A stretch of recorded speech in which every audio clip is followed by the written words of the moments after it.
हाँ जी, वेदांत दर्शन का आज चौथा दिन है।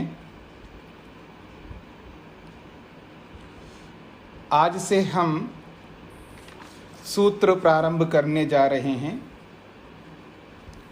सूत्र प्रारंभ करने से पहले एक आवश्यक सूचना है, समझने का प्रयत्न सभी को करना है। वैसे तो मनुष्य जितने भी होंगे पूरी धरती पर, उतने ही प्रकार के लोग होंगे। एक व्यक्ति दूसरे व्यक्ति से अमूमन मिल नहीं पाता है, सबके अपने अपने विचार होते हैं। पर मैं दो प्रकार के लोगों को आपके सामने रख रहा हूं। एक वो व्यक्ति होता है जिसके जीवन में अविद्या नहीं होती है, जिसे ऋषि कहते हैं। ऋषि कहिए, महापुरुष कहिए, योगी कहिए, समाधिस्थ कहिए, विवेक वैराग्य को जिसने प्राप्त किया है, उस व्यक्ति के जीवन में अविद्या यदि नहीं है, जिसने अपनी अविद्या को समाप्त कर दिया। एक प्रकार है। और दूसरा वो प्रकार है जिनकी अविद्या समाप्त नहीं हुई है, जिनके जीवन में अविद्या विराजमान है, जो अविद्या से युक्त हैं। दो प्रकार के लोग आपके सामने रख रहा हूं। जो अविद्या से युक्त होता है, उदाहरण पति पत्नी, पिता पुत्र, माता पुत्री, गुरु शिष्य, यह जो दो के रूप में आप जिस किसी को सामने रख सकते हैं। अनेक संबंध हैं हमारे एक दूसरे के। हम एक दूसरे को दोष देते हैं, एक दूसरे की त्रुटि निकालते हैं, एक दूसरे को खटगरे में खड़ा करते हैं। ये अविद्या का प्रभाव है। ऐसा क्यों करते हैं, इसका एक ही उत्तर है कि ये अविद्या का प्रभाव है। हम अपने आप को कितने ही अच्छे मानते हैं, हम अपने सिद्धांतों को कितने ही आस्था से, निष्ठा से, श्रद्धा से उनका अनुकरण करते हैं, लेकिन हम एक दूसरे को दोष देने में पीछे नहीं हट पाते। ये हमारी हिस्ट्री है, हमारा प्रेजेंट है, हमारा फ्यूचर भी है। जब तक ये अविद्या बनी रहेगी, हम इसी परिस्थितियों में ही रहेंगे। ये अलग बात है, कोई कम करता होगा, कोई अधिक करता होगा। अब दूसरी बात, जो देव होते हैं, जो ऋषि होते हैं, मंत्र दृष्टा होते हैं, पानी का बोतल देना, और जो अपनी अविद्या को समाप्त जिसने किया है और विद्या से परिपूर्ण रहते हैं, ईश्वर से आबद्ध रहते हैं, वो कभी भी एक दूसरे का खंडन नहीं करते, अर्थात एक दूसरे के दोष नहीं निकालते हैं। पहली बात तो उनमें दोष होंगे नहीं, क्योंकि अविद्या नहीं है। जब अविद्या नहीं है तो उनमें दोष ना होने के कारण से एक दूसरे के दोष नहीं निकालेंगे। फिर भी एक दूसरे के विपरीत बोल सकते हैं। किस रूप में? उनका ऐसा मत है, पर मेरा ऐसा मत है। इस बात पर ध्यान दीजिएगा। उनका ऐसा मत है, वो ऐसा मानते हैं, मैं ऐसा नहीं मानता, पर मेरी मान्यता ये है, मैं ऐसा मानता हूं। उनका ऐसा मत है, मेरा ऐसा मत है। इसका ये अभिप्राय नहीं है कि दोनों का अलग अलग मत होने से, अलग अलग अभिप्राय होने से कि दोनों में से एक उचित होगा, एक न्याय संगत होगा, एक सत्य होगा, एक असत्य होगा, ऐसा जरूरी नहीं है, क्योंकि दोनों में अविद्या नहीं है। इस बात को समझने का प्रयत्न करना। कंडीशन जो मैंने आपके सामने रखा है, दोनों में अविद्या नहीं है। यदि असत्य है तो असत्य को स्वीकार करने वाले के जीवन में अविद्या होगी। जिसके जीवन में अविद्या ही नहीं है तो असत्य को स्वीकार नहीं कर सकता, लेकिन मत अलग अलग हो सकते। ये बातें आपको तब क्लियरली स्पष्ट होंगे जब आप ऋषियों के बहुत सारे ग्रंथों को पढ़ेंगे।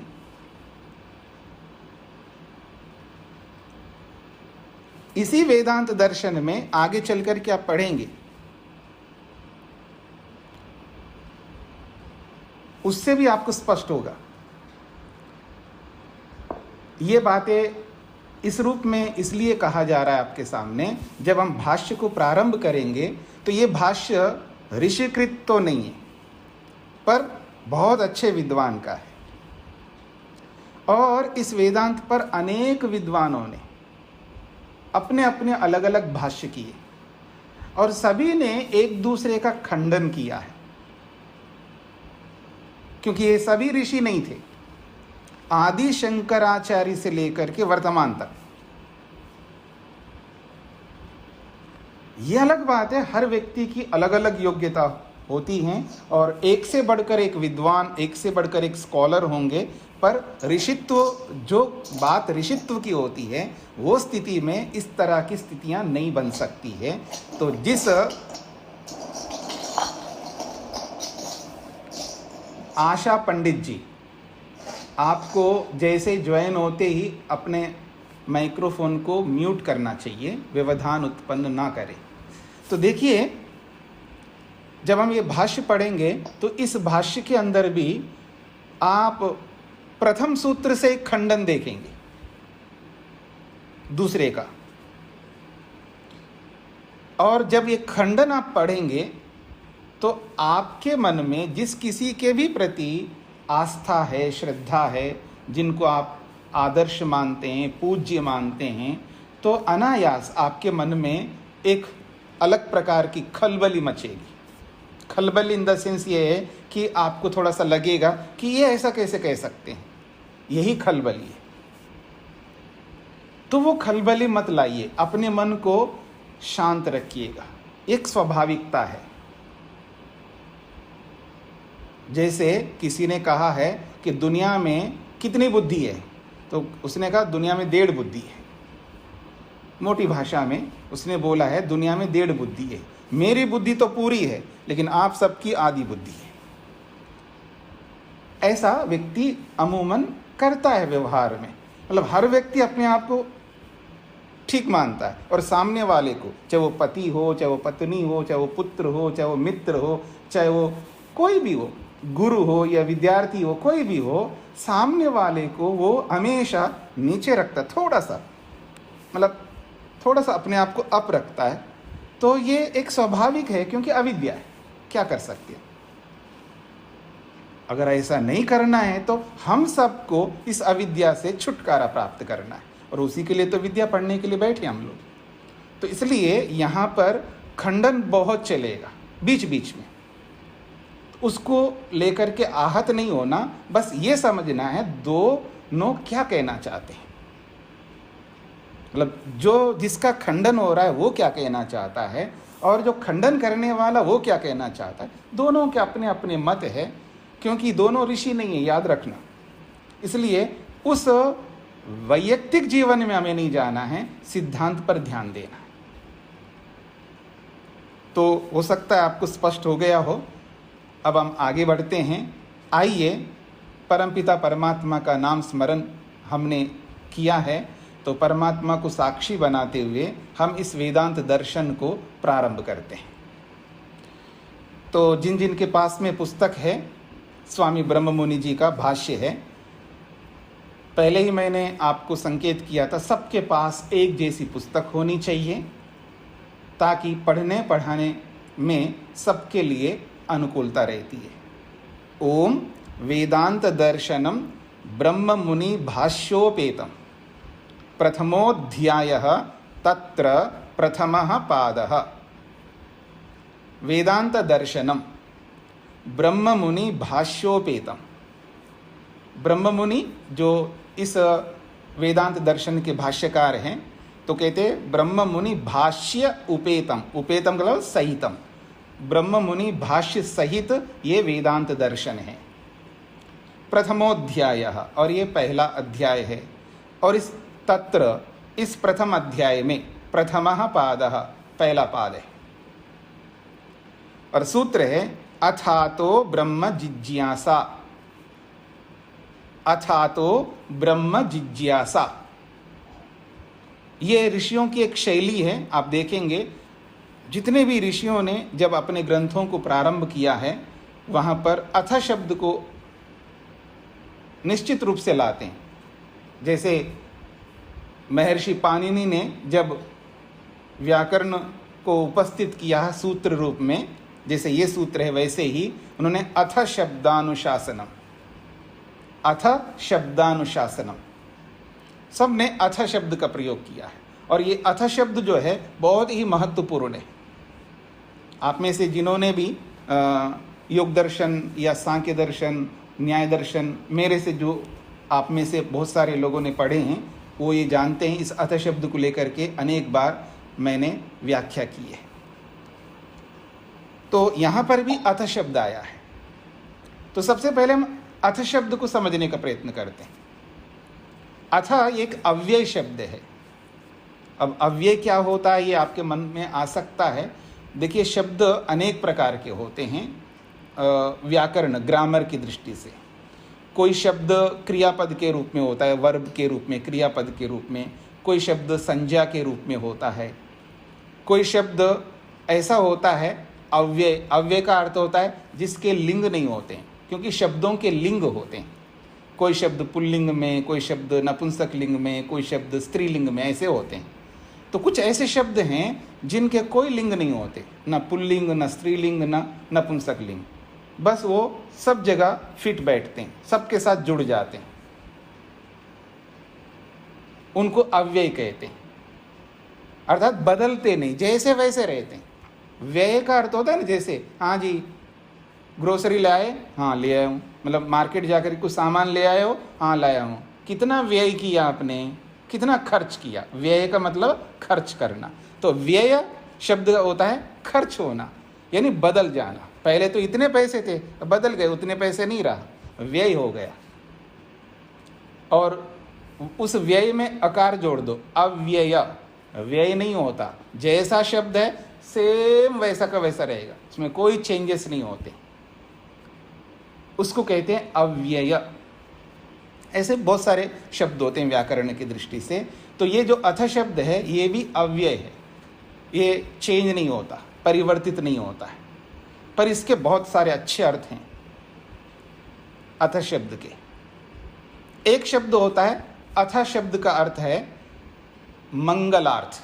अर्थात जब अथ शब्द का प्रयोग किया जाता है वो इसलिए प्रयोग किया जा रहा है मंगल हो जाए। देखिए यहाँ पर भी अथ शब्द का प्रयोग किया है। तो क्या हम सब अमंगल के लिए यहाँ उपस्थित हुए हैं?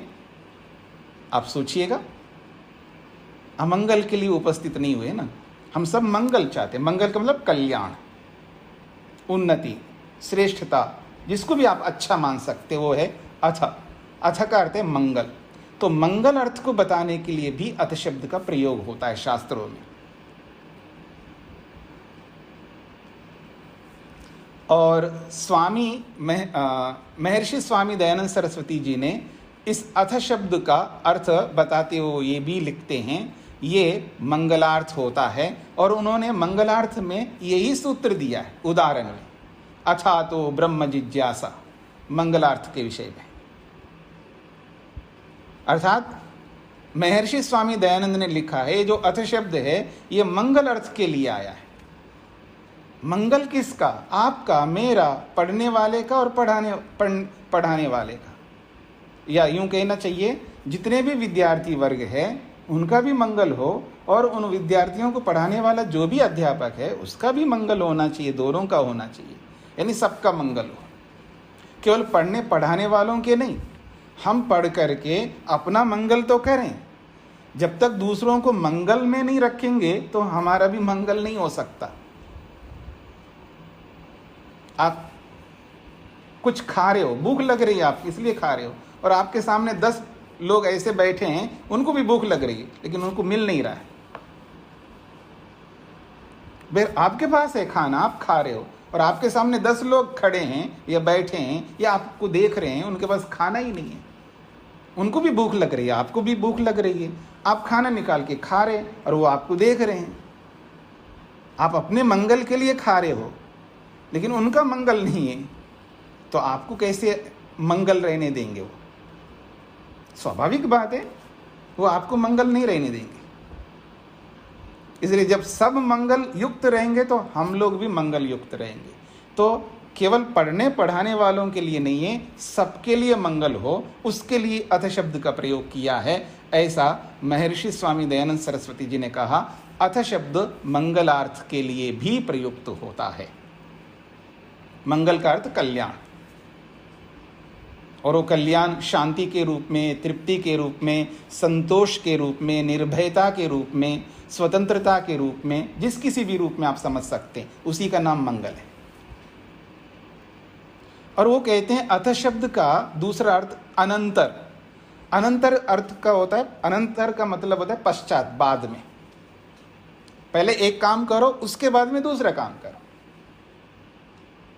तो पहले कुछ करो, उसके बाद कुछ और करना है हमको। पहले कुछ पढ़ो, उसके बाद दूसरा कुछ पढ़ना है। पहले आप उठो, उसके बाद स्नान करो। पहले आप संध्या करो, फिर अग्निहोत्र करो। जो हम 2 काम को साथ में लेंगे, तो पहले कुछ कार्य करना, फिर उसके पश्चात कुछ कार्य करना। तो पश्चात कहो, अनंतर कहो, बाद में कहो, ये एक ही बात है। तो अथ शब्द जो है ये पश्चात अर्थ को कहने के लिए आता है। अनंतर का मतलब पश्चात।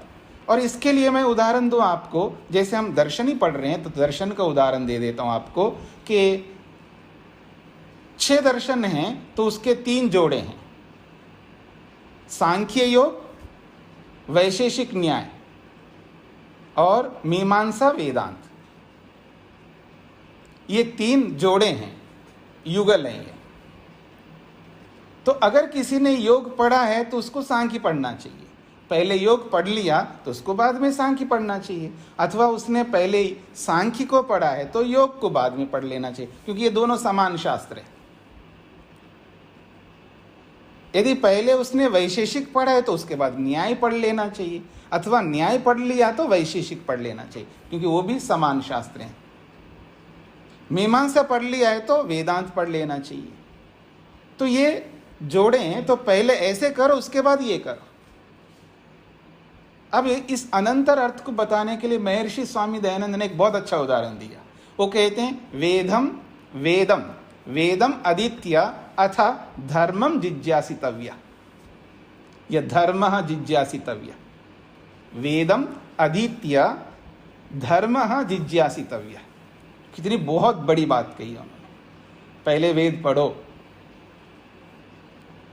अथ मतलब अनंतर, वेद पढ़ने के पश्चात क्या करो? धर्म जिज्ञासितव्य, धर्म की जिज्ञासा करनी चाहिए। सारा वेद पढ़ लिया, अब क्या धर्म की जिज्ञासा करें जी? तो वेद पढ़ते समय नहीं पता लगा था क्या आपको धर्म क्या है? पर वो लिख रहे हैं कि वेदम अधीत्य धर्म जिज्ञासितव्य, अथ शब्द जोड़ना है। वेदम अधीत्य अथ धर्म जिज्ञासितव्य, यथार्थ बात है। ठीक है, जो धर्म हम समझते हैं वो एक अलग प्रकार का धर्म बहुत व्यापक है। एक बात मैं आपको बोलूं कि महर्षि पतंजलि ने एक बहुत बड़ी बात कही है, अनेक बार उपनिषद की कक्षा में मैंने बोला है, दोहराया है।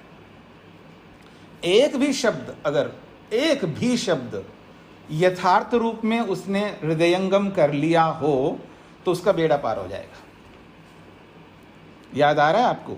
एकः शब्दः सम्यक् प्रयुक्तः स्वर्गे लोके कामधुक् भवति। अगर किसी ने एक शब्द का ठीक प्रकार से व्यवहारिक स्तर पर प्रैक्टिकली उसको यूज कर लिया अपने लाइफ में, समझ लीजिए उसका बेड़ा पार हो जाएगा। एक ही शब्द, चाहे वो धर्म शब्द को ले लो, वो न्याय शब्द को ले लो, वो कोई भी ऐसा शब्द हो जो व्यक्ति जिसको देखते उसको लगेगा हाँ ये है ऐसा शब्द। तो कहने का अभिप्राय है कि धर्म बहुत सूक्ष्म है, आसानी से समझ में नहीं आता। ठीक है, जो संसार में व्यवहार में जिसको हम धर्म मानते हैं ये तो सभी को पता है, पर इतना ही धर्म नहीं है। धर्म तो बहुत व्यापक है। और याद रखना, जैसी जैसी योग्यता बढ़ती है ना व्यक्ति की, उसका जो धर्म उतना ही सूक्ष्म होता जाता है और सूक्ष्मता से धर्म का पालन करता है वो व्यक्ति। इसलिए वेद पढ़ने से पहले इन्फॉर्मेशन तो गेन करो, जानकारी तो प्राप्त कर लो, वेद पढ़ लो, तब आपको पता लगेगा कि धर्म क्या होता है। फिर उस धर्म की जिज्ञासा करते हैं, मेरा क्या धर्म है, सामने वाला का क्या धर्म है। ये जो लड़ता है ना आदमी, पति के साथ में, पत्नी के साथ में, गुरु के साथ में, विद्यार्थी के साथ में, जिस किसी के साथ में भी, क्यों?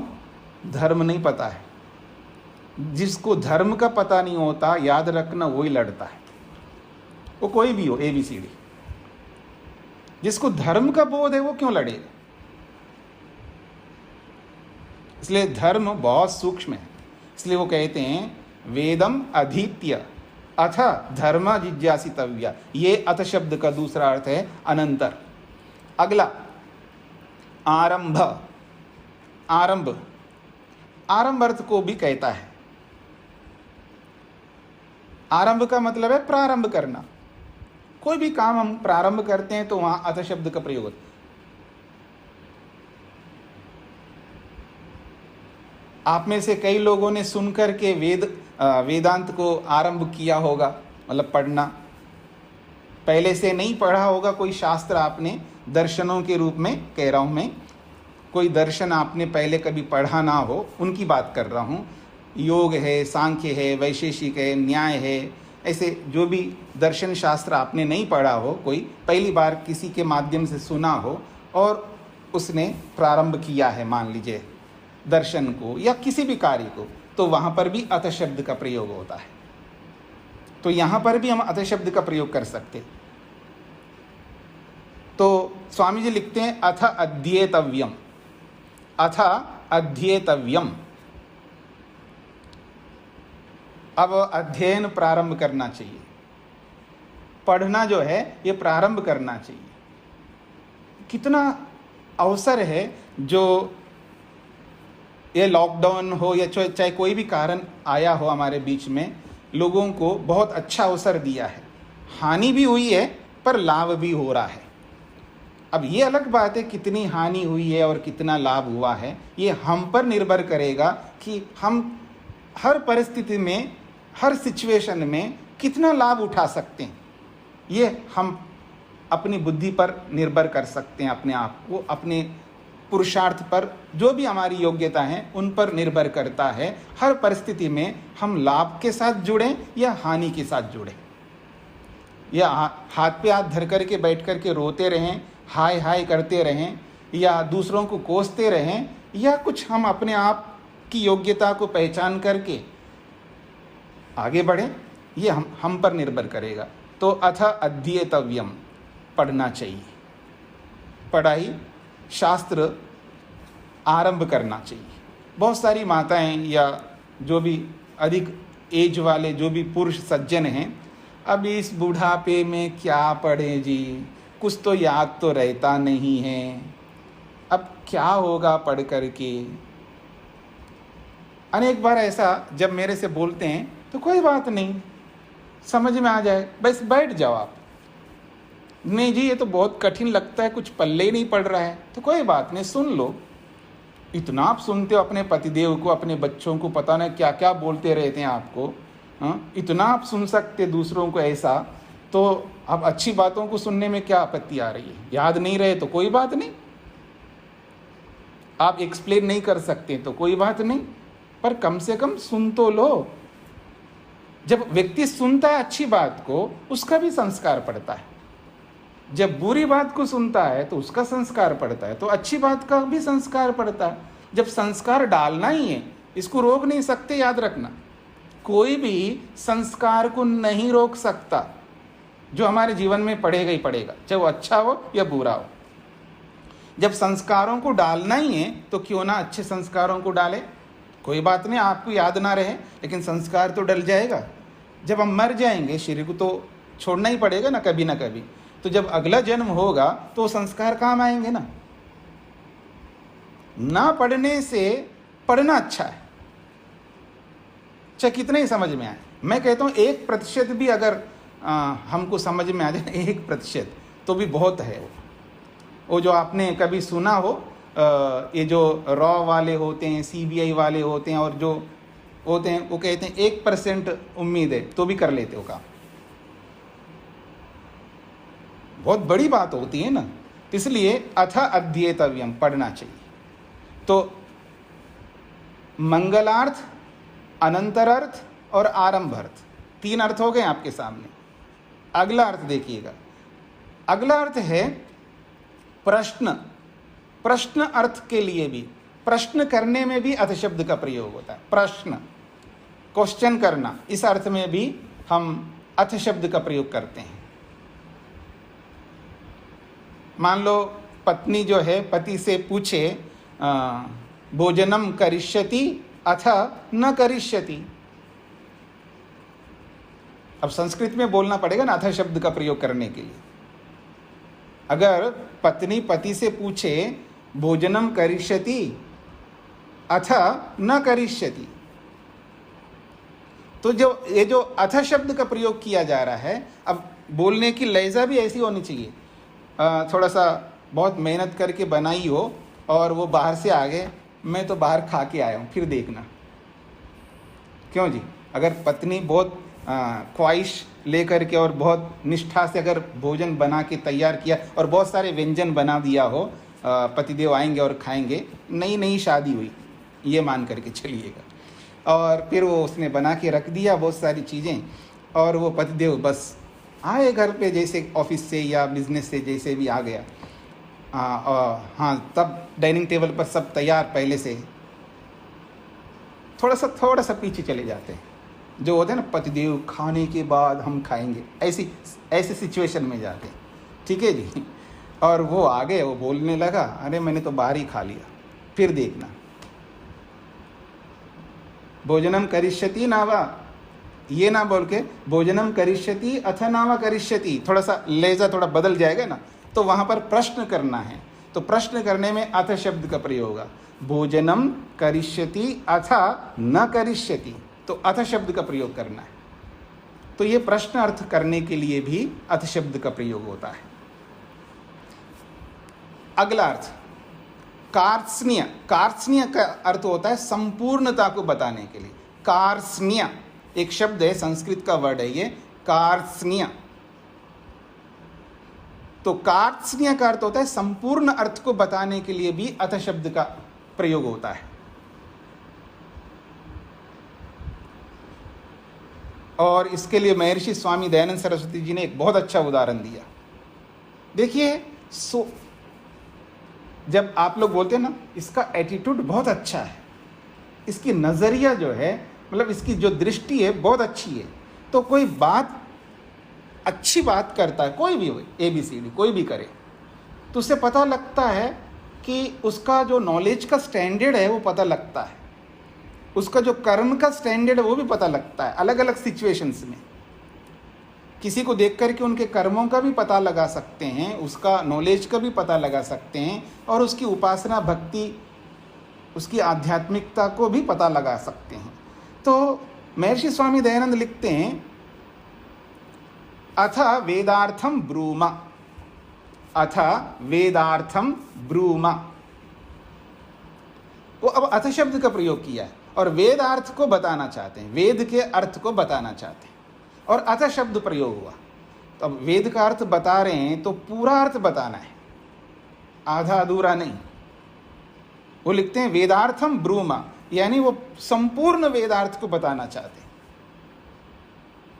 यानी पूर्णता का द्योतक है ये अथ शब्द। तो 5 अर्थ आपके सामने रखे हैं, मंगलार्थ, अनंतरार्थ, प्रारंभार्थ और प्रश्नार्थ, और 5वां बताया है कार्त्स्नीय। कार्त्स्नीय और एक और बता देता हूं, अधिकार, अधिकारार्थ। अधिकार, अधिकार समझते होंगे आप लोग, जैसे कोई मान लीजिएगा सॉफ्टवेयर इंजीनियर हो और उसको एक प्रोजेक्ट दिया है, उसके पीछे और 10-15 और लोगों को भी, इंजीनियर्स को दे दिया है और एक बॉस हो गया वो अब 10-15 लोगों के लिए।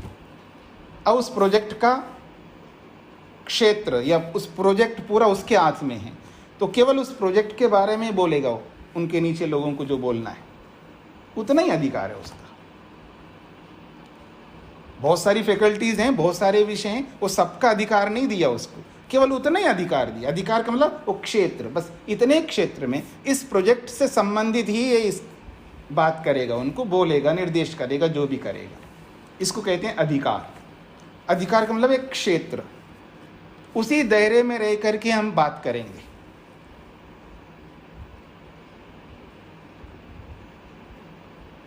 आप अपने पुत्र को, पुत्री को, या अपने पतिदेव को, या अपनी पत्नी को, आपके जो भी घर के सदस्य हैं उनको भी आप कुछ कह सकते हो, डांट सकते हो, उनको निर्देश कर सकते हो, उनको जो भी कुछ आपको आदेश करना कर सकते हो। सड़क पर चलने वाले को तो नहीं कर सकते आप, यानी हर किसी को नहीं कर सकते ना, आपका क्षेत्र नहीं है, अर्थात आपके अधिकार में नहीं है। तो अनधिकृत चेष्टा नहीं करना चाहिए, ऐसा बोला जाता है ना, अनधिकृत, यानी आप अधिकृत नहीं है उसके लिए, वो राइट्स आपके पास में नहीं है। पुलिस का काम आप नहीं कर सकते, मिलिट्री का काम आप नहीं कर सकते। जो कानून के लिए जो जो लोग उसके लिए लगे हुए हैं, जिसका वो काम है वही तो करेंगे ना। हर कोई करने लगेगा तो फिर व्यवस्था नहीं बन पाएगी ना। तो व्यवस्था के अनुरूप हमें चलना है, तो जिसका जो अधिकार है उसका वही प्रयोग करेगा। तो ये अधिकार अर्थ को बताने के लिए भी अथ शब्द का प्रयोग होता है।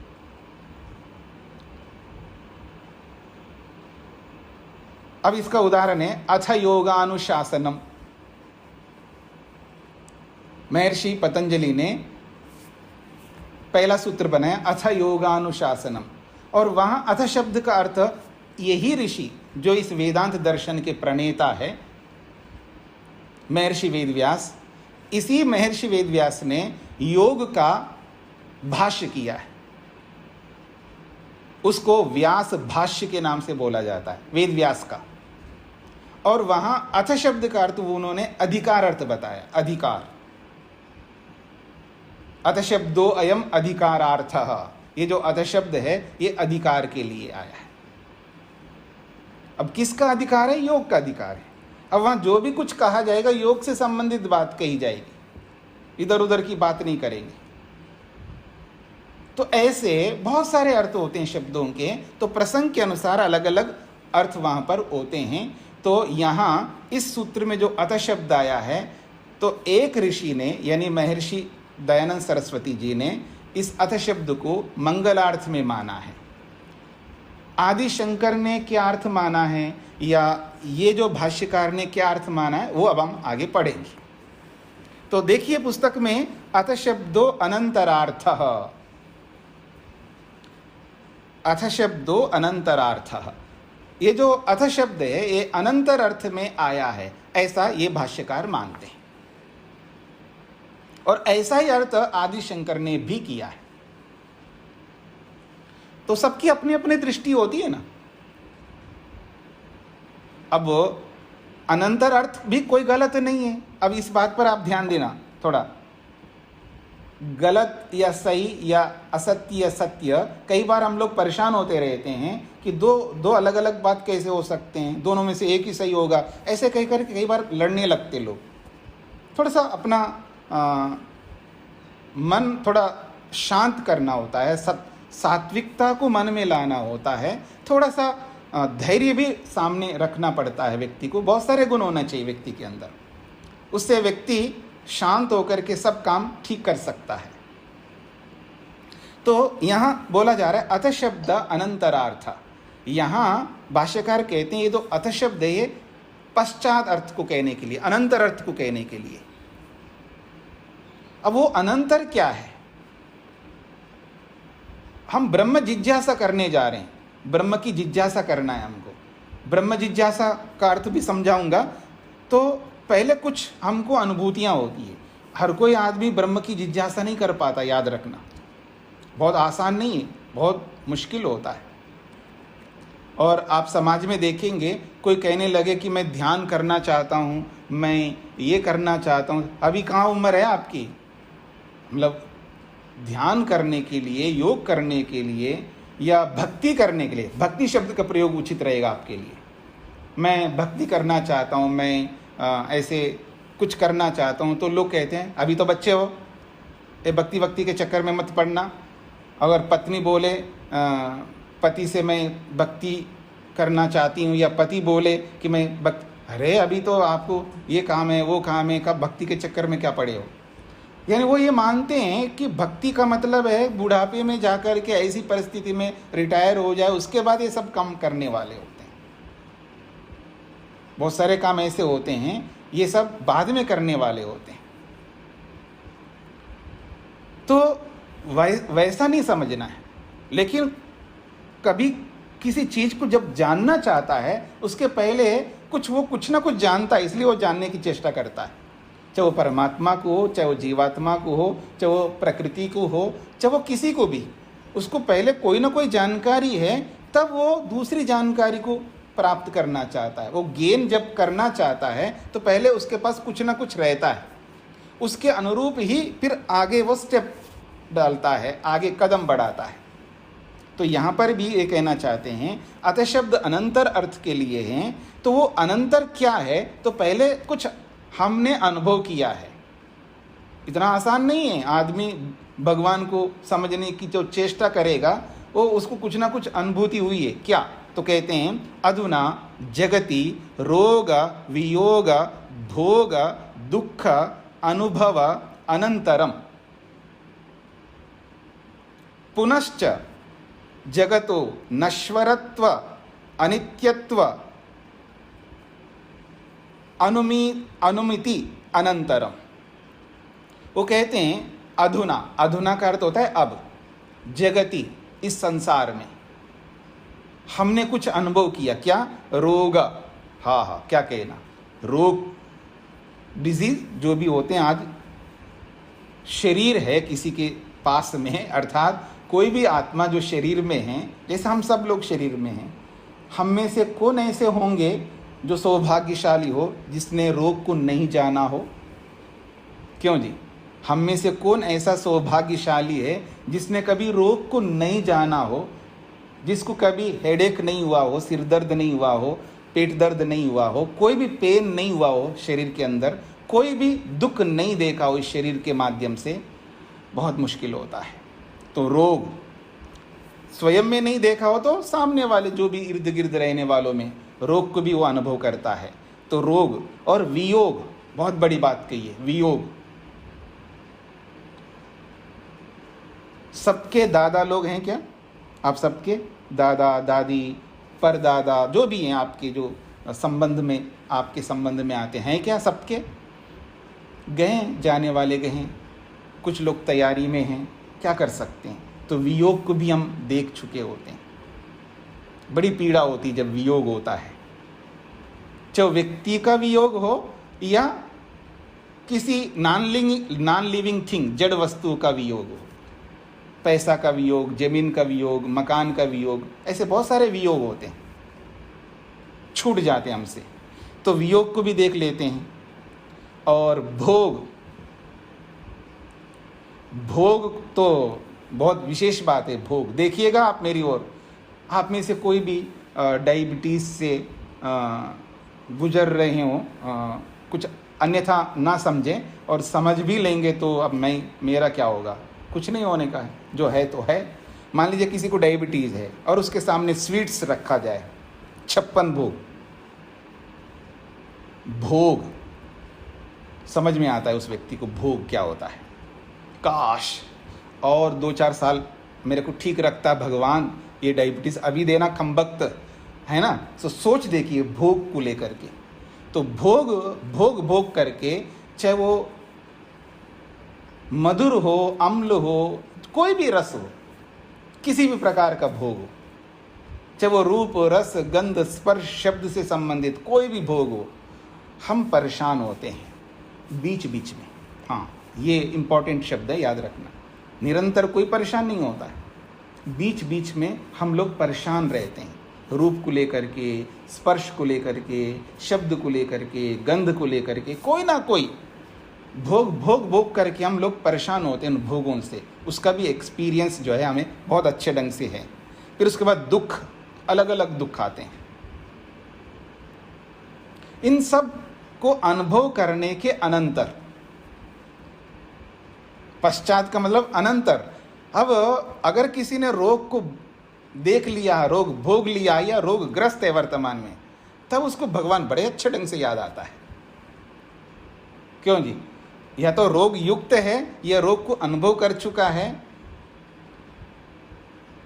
और विशेषकर रोग के काल में ये तो माँ याद आती है या भगवान याद आता है। हाँ, माँ को तो ओल्ड एज होम में रख दिया होगा, कहीं भी रख दिया होगा, लेकिन फिर भी उसको माँ याद आ जाती है। जब कोई कष्ट होता है ना, कोई पीड़ा आती है, समस्या होती है, तो माँ, और माँ नहीं है तो हम लोग जब गुरुकुलों में आने से पहले जब भी कोई कष्ट आता तो माँ को याद करते थे। जैसे गुरुकुल में आते ही चेंज हो गए, क्योंकि आदमी तो गिरगिट की तरह बदलता है ना जी। तो जब गुरुकुल में आ गए कोई समस्या है तो हे भगवान, भगवान को याद करता आदमी, वैसे याद नहीं करता आदमी। तो रोग के कारण से भी हम रोग के पश्चात भगवान को याद करते हैं, या वियोग होता है तब भगवान को याद करते हैं, या भोग से तंग आ जाते हैं तो भगवान को याद करते हैं, या किसी प्रकार का दुख हमारे सामने आता है तो भी भगवान आता है। ये है अनंतर, तब ब्रह्म सामने आता है। पुनश्च एक और बात कही जा रही है यहाँ पर, जगतः नश्वरत्व अनित्यत्व अनुमिति। जब इस जगत को देखते हैं, संसार को, तो इसका नश्वर, नश्वर का अर्थ होता है समाप्त होने वाला, नष्ट होने वाला, बदलने वाला, एक जैसा नहीं होता है। ये बहुत बड़ी बात है कि जिसको लेकर के हम लालायित रहते हैं ना, इस दुनिया के चकाचौंध को देख कर के हम इतना, हमारे जीवन में इतना अट्रैक्शन होता है इस ब्रह्मांड के प्रति, जबरदस्त होता है, बहुत ज़्यादा रहता है इस संसार को देख करके। ये जो जितना भी अट्रैक्शन है दुनिया के प्रति, ये उस प्रभाव में हम देख देख करके फिर हमको समझ में आता है, वैसा नहीं होता है।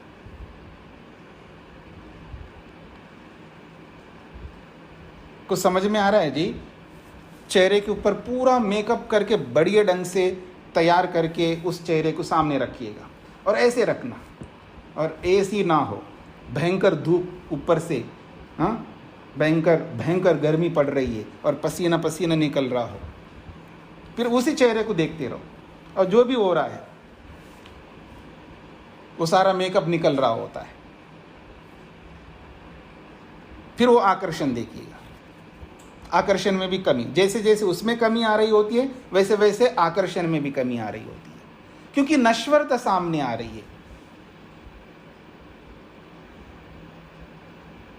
केवल वो ही नहीं, आप मान लीजिए किसी को आप खा रहे हो, हमारे गुरुदेव जी, प्राय गुरुदेव जी का मतलब स्वामी सत्यपति जी महाराज, ऐसे मेरे बहुत सारे गुरुदेव हैं। तो कल मैं गुरुदेव जी से मिलाया था आपको, वो व्याकरण के, ग्रामर के गुरुदेव जी थे। अब मैं जो बोल रहा हूँ वो योग के गुरुदेव, वो एक उदाहरण देते हैं। वो कहते हैं खीर बहुत पसंद आती है ना, अमूमन जो है ना हरियाणा पंजाब में जो भी रहने वाले होते हैं उनको खीर जो है बहुत वहाँ का तो बड़ा बड़ा उत्तम भोजन माना जाता था पहले। अब तो पता नहीं क्या क्या आ गया तो इसलिए खीर इतना नहीं रहा, लेकिन फिर भी वो खीर को देख करके बड़ा व्यक्ति प्रसन्न होता है, अच्छी लगती है खीर और बहुत बढ़िया बनाया हो और एक स्पून मुंह में रखो, वाह क्या बना है, मतलब क्या बनी है खीर, बहुत अच्छा लगता है। तो हमारे गुरुदेव कहते हैं नहीं, उसको निगलना नहीं, अंदर नहीं लेना, मुंह में रखो, चबाने नहीं, कुछ नहीं, मुंह में रखने के बाद उसमें मुंह में रहने दो, बस आनंद लेते रहो। 1 minute 2 minute 3 minute 4 minute 5 minute तक मुंह में रखे रखो, पता लगेगा आपको कितना आनंद आएगा। ऐसा लगता है बस उसको बस बाहर निकालूं, डस्टबिन ढूंढेंगे आप, वो आनंद सारा समाप्त हो गया। ये नश्वरता, ये चाहे किसी भी वस्तु में, जड़ वस्तु हो या चेतन का मतलब शरीर रूपी चेतन वस्तु हो, किसी भी वस्तु में आप देखेंगे ये नश्वरता स्पष्ट होती जाती है। बस ये देखने का इसकी नज़र होनी चाहिए, इसकी दृष्टि, इसका एटीट्यूड होना चाहिए व्यक्ति को, तो बहुत अच्छी बात है। तो कहते हैं इस जगत के नश्वरता को देखता है और अनित्यत्व, नश्वर का मतलब ही अनित्यत्व, इन सब को देख करके उसको फिर ब्रह्म याद आता है, वो फिर अनश्वर की ओर बढ़ता है। ये तो सब नश्वर है, समाप्त होने वाले। देखिए कोई भी व्यक्ति साथी को चाहता है, हाँ याद रखना, और कई बार कोई व्यक्ति अकेला रहता, मैं अकेला रहूँगा ऐसा सोचता रहता है ना, तो फिर व्यक्ति जब 40 पार करता है, एज 50 पार करने लगता, तो उसको एक महसूस हो, काश एक कोई साथी होना चाहिए था, क्या पता है क्या करूं, साथी तो रहा ही नहीं, अब क्या करूं, कोई ना कोई उसको साथी चाहिए। और बुढ़ापे में तो बहुत अधिक चाहिए होता है व्यक्ति साथी, अकेला नहीं रह सकता। ये हर व्यक्ति की बात नहीं कर रहा, जिसने भगवान को साथी बना लिया ना उसकी बात नहीं हो रही है, हाँ याद रखना। साथी तो हर योगी को भी चाहिए, भोगी को भी चाहिए, सबको चाहिए, सन्यासी हो, वानप्रस्थी हो, गृहस्थी हो, ब्रह्मचारी हो, सबको साथी चाहिए, स्त्री हो पुरुष हो, अकेला नहीं रह सकता कोई भी, कोई नहीं रह सकता, और नहीं रहना चाहिए, याद रखना, नहीं रहना चाहिए अकेले को, उसको कोई ना कोई साथी चाहिए। तो कोई भगवान को साथी बना ले तो बहुत बड़ी बात होती है, ये बहुत मुश्किल होता है भगवान को मित्र बनाना। इंद्रस्य युज्यः सखा, बहुत विशेष बात होगी, लेकिन जिसने ऐसा नहीं किया हो तो उसको तो साथी चाहिए, ये आवश्यक होता है। तो जब नश्वरत्व दिखाई देता है ना जड़ और चेतनों में, चेतन का मतलब शरीरों में, और जड़ का मतलब बिल्कुल शरीर से रहित जो भी नॉन लिविंग थिंग्स जो भी हैं, इनमें जब नश्वरता को देखता है तो उसको थोड़ा सा धक्का सा लगता है कि मैं इन नश्वर चीज़ों में कैसा पड़ा रहूं, तो मैं फिर क्या ऐसा करूं जो मेरे सामने अनश्वर सामने आ जाए। तो उसको भगवान के अतिरिक्त और कोई दिखता नहीं है। इसलिए ये कहा जा रहा है नश्वरत्व को और अनित्यत्व को सामने रख करके अनुमितम, वो भी अनुमान करता, याद रखना, अनुमान करता, संसार के नश्वरत्व का अनुमान करता है, क्योंकि पूरा समाप्त होता हुआ ब्रह्मांड दिखता नहीं ना हमको। कुछ कुछ चीज़ें जिनके साथ हम जुड़े रहते हैं वो समाप्त होते, वो नष्ट होते हुए, पूरा ब्रह्मांड नष्ट होता हुआ तो कैसे देख पाएंगे, वो तो प्रलय काल जब आएगा तभी होगा। इसलिए हम इस पूरे ब्रह्मांड का नश्वरत्व जो है उसको अनुमान करते हैं इन छोटे छोटे उदाहरणों से। तो ऐसा अनुमितम या अनुमिति, ऐसा अनुमान करके फिर अनंतरम, उसके बाद ही फिर हम भगवान की ओर आगे बढ़ते हैं। अब इसके आगे थोड़ा सा खंडन का प्रसंग आ रहा है। अत्र खलु शांकर भाष्ये शम दमादि साधना अनंतरम उक्तम कर्म अवबोधनस्य अनंतर्यम निराकृतम। अत्र खलु, यहाँ पर इस सूत्र में, अत्र का मतलब इस सूत्र में, खलु का अर्थ होता है निश्चित रूप से, शांकर भाष्य यानी शंकराचार्य के भाष्य में। ये जो अनंतर है ना, इस अनंतर का अर्थ वो क्या लिखते हैं आदि शंकर, तो कहते हैं शम दमादि साधना अनंतरम उक्तम। उन्होंने रोग वियोग भोग दुख इनको ना लेकर के उन्होंने शम दम आदि साधनों के बाद में अनंतर शब्द का ये अर्थ उन्होंने लिखा है, ऐसा वो कहते हैं। तो आप में से बहुत सारे लोग परिचित होंगे शम दम आदि साधनों से। शम बहुत महत्वपूर्ण शब्द है, उसके बाद दम, फिर आदि से 4 चीजें और लेना होंगे, शम दम, फिर उसके बाद आता है उपरति, उपरति, फिर उसके बाद आता है तितिक्षा।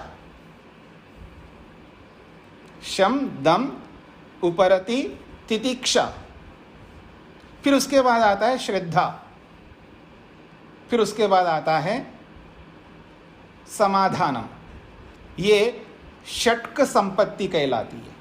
षट्क संपत्ति यानी परमात्मा को, मुक्ति को, मोक्ष को प्राप्त करने के लिए या समस्त दुखों से छुटकारा पाने के जो उपाय बताए गए हैं, उन उपायों में एक बहुत बड़ा उपाय है षट्क संपत्ति। यानी षट का मतलब होता है 6, जिसमें 6 हैं। ये 6 की संपत्ति हर व्यक्ति में होनी चाहिए। हर व्यक्ति का मतलब है जो भगवान को पाना चाहता है, मुक्ति को, मोक्ष को प्राप्त करना चाहता है, या मैं ये कहूँ समस्त दुखों से छूटना चाहता है, उसके जीवन में ये षट्क संपत्ति होनी चाहिए। ये है वो शम दम आदि 6 प्रकार के साधन। तो संक्षेप से मैं आपके सामने रखता हूँ, क्योंकि इसको विस्तार करेंगे तो बहुत समय चाहिए। शम का अर्थ होता है शमन करना, यानी ये जो हमारा अंतःकरण है ना, हम अंतःकरण जिसमें 3 साधन है, महतत्व रूपी बुद्धि, अहंकार और मन, इसको अंतःकरण कहते हैं। और इन तीनों पर अधिकार अगर नहीं है तो उसका जीवन जो है ना डगमगाएगा, अथवा यूं कहिए वो गर्त में जाएगा। मोटी भाषा में कहूँ, अधोगति को प्राप्त होगा, उन्नति को प्राप्त नहीं हो सकता जिसकी बुद्धि जिसके कंट्रोल में ना हो, जिसका अहंकार जिसके कंट्रोल में ना हो, जिसका मन जिसके कंट्रोल में ना हो, तो समझ लेना वो गर्त की ओर जाएगा। तो शम का मतलब है अपनी बुद्धि को उत्तम कर्मों को करने में लगाना। अर्थात इसको ऐसे समझ लीजिएगा, हमें कर्म तो करना है, खाली नहीं रह सकते। तो ऐसा निर्णय करना है कि जो जो उत्तम कर्म हैं उन्हीं को करने का निर्णय करना है। जो पाप कर्म हैं उनको करने का निर्णय क्यों लेते हैं हम लोग? झूठ बोलने का, अन्याय करने का और छुपाने का, या जो कुछ भी है, जहाँ बताना है वहाँ छुपाना है, और जहाँ जो भी हम गलत कर्म करते हैं, पाप कर्म करते हैं, तो हम अपनी बुद्धि से निर्णय करते हैं। वहाँ पर बिना निर्णय किए पाप नहीं हो सकता, याद करना। अगर किसी ने पाप किया, इसका सीधा अर्थ है उसने महतत्व रूपी बुद्धि से निर्णय किया कि पाप करूँगा। निर्णय करने के बाद ही वो पाप करेगा। तो बुद्धि का काम है निर्णय करने का। यहाँ बुद्धि इट मीन्स नॉलेज नहीं। यहाँ पर बुद्धि का मतलब है एक ऐसा यंत्र या एक ऐसा बहुत माइक्रोचिप है हमारे बॉडी के अंदर विराजमान है, और उसका काम है डिसीजन लेने का। तो वो जो निर्णय है, अगर हमने उचित निर्णय नहीं लिया तो हमारे सारे कर्म जो है ना पाप होते जाएंगे। तो शम का अर्थ होता है बुद्धि को उत्तम कर्मों में लगाना, यह है शम। और जो अहंकार है ना, मैं, इधर देखिए मेरी ओर, मैं, क्या समझते आप? मैं, ये जो अहंकार है, ईगो, बिल्कुल आप हैं, इसमें कोई दो राय नहीं है। आप लोग कहते हैं ना आप अपने आप को, नहीं मैं अपना आत्मसम्मान शब्द का प्रयोग करते हैं आप लोग। मैं अपने आत्मसम्मान को नहीं मिट्टी में मिला सकता, मेरा भी कोई आत्मसम्मान है, मैं भी तो कुछ हूँ। अच्छी बात है, उसको राइट वे में यूज़ नहीं करता आदमी। उस आत्मसम्मान को सही रास्ते में नहीं लगाता, गलत रास्ते में यूज़ करता है।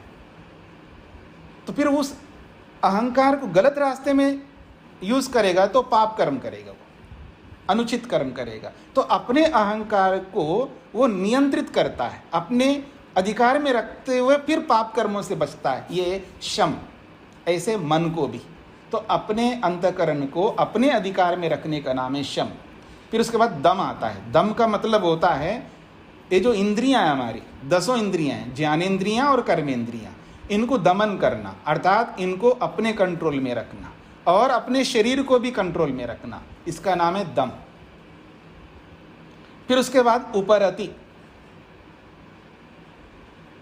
उपरति का अर्थ होता है जैसे कि हम लोग दुनिया में देखते हैं, दो प्रकार के लोग होते हैं, एक अच्छे काम करने वाले होते हैं, गलत कर्म करने वाले होते हैं, अर्थात संविधान के विरुद्ध कर्म करने वाले, इलीगली काम करने वाले होते हैं, और एक लीगली काम करने वाले होते हैं।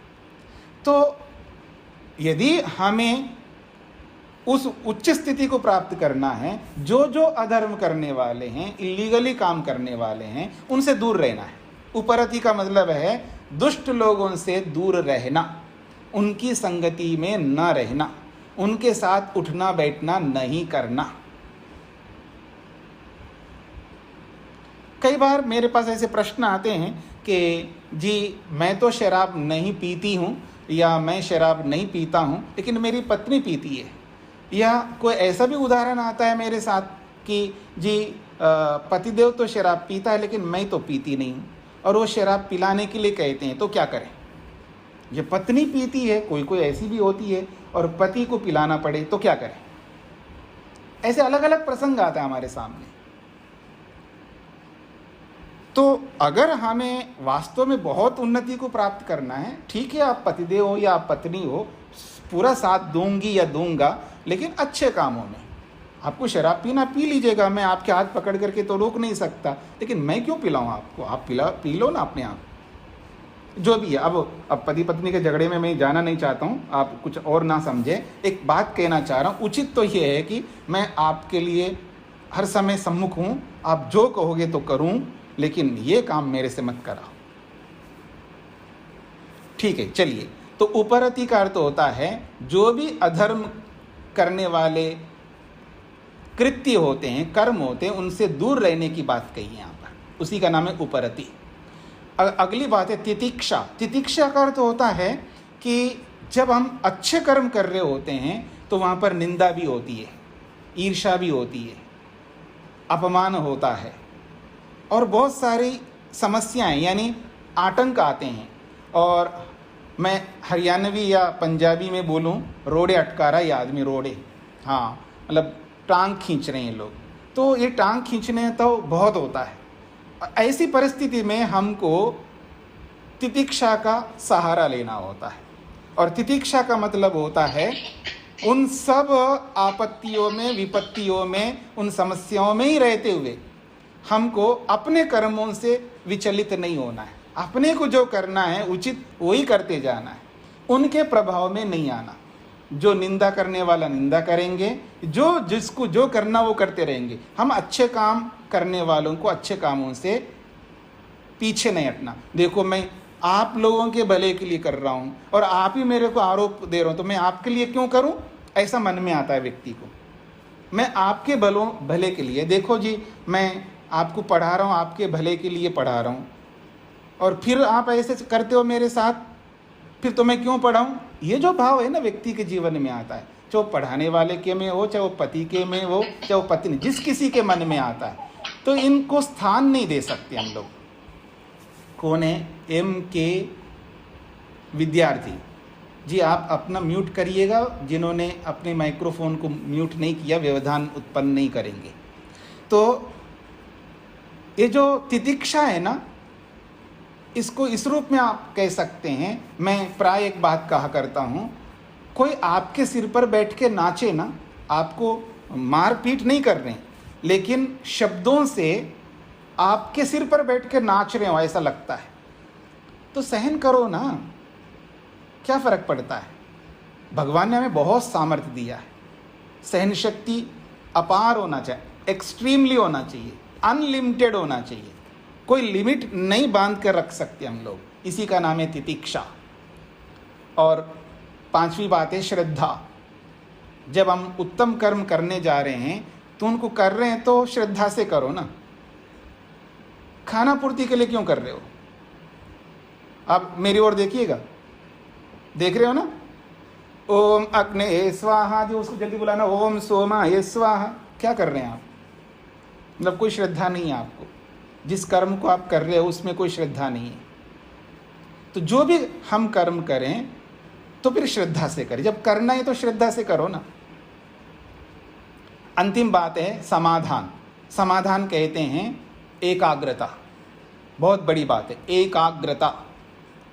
प्राय मैं एक बात कहा करता हूँ, एक साथ अनेक काम करने का हमें शौक है बहुत ज़्यादा। ऐसा लगता है मैं बहुत टैलेंटेड हूँ और मैं एक साथ बहुत सारे काम कर सकता हूँ, इसलिए आदमी करता जाता है। खा भी रहा है, मोबाइल भी देख रहा है, खा रहा है, टीवी देख रहा है, मतलब बहुत सारे काम एक साथ करना चाहता है, टाइम नहीं है उसके पास। कमाल की बात है, मतलब भगवान ने सबके लिए एक जैसा ही टाइम दिया है ना। आपको अतिरिक्त 24 घंटे के स्थान में आपको 25 या 26 या 27 या 28 घंटे दे दूं, आपको कितना ही दे दूं ना आपको, आप मतलब भगवान, तो भी हमें शिकायत रहेगी। इसलिए जो भी समय उसी को हमें मैनेज करना है। टाइम मैनेजमेंट सीखना है हम। मैं कई बार ये जो MBA करने वाले आप में से भी होंगे कई लोग, आप लोग अन्यथा ना लें, एक बात कह रहा हूँ मैं आपको।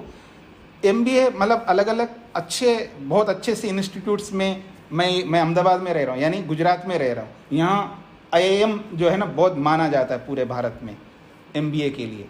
आप कहीं से भी कर लो आप, और जहाँ भी आपको भेजेंगे ना सबको ठीक करके आते हो, पर अपने आप को कब ठीक करोगे, अपने आप को कब मैनेज करोगे आप?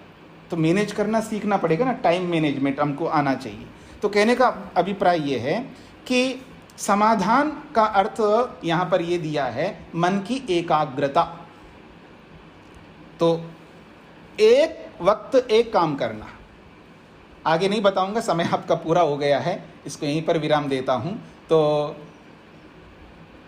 कल चर्चा करेंगे, बीच में व्यवधान उत्पन्न नहीं करेंगे। जैसे ही आप इसमें जुड़ जाते हैं तो सबसे पहला आपका काम होना चाहिए, माइक्रोफोन ऑन है उसको बंद करना है, और बीच बीच में भी थोड़ा सा ध्यान देते रहना है। कई बार खुल जाता है या कोई दूसरा खोल देता है, ऐसा कुछ हो सकता है, या अब यंत्र है तो यंत्र में कभी भी समस्या आ जाती है, लेकिन व्यवधान उत्पन्न ना हो और सभी लोग समय पर उपस्थित हो जाएं पहले से ही, ताकि जो ज्वाइन करने वाले हैं उनको बाधा ना हो, क्योंकि आपको ज्वाइन करेंगे तो इधर सुन नहीं पाएंगे। इसलिए तो कहा जा रहा है एक समय एक काम करना है। तो पहले से ही आके जुड़ जाइए ताकि समय पर आपका काम हो सके, बाकी दूसरों को हम व्यवधान उत्पन्न ना कर सके।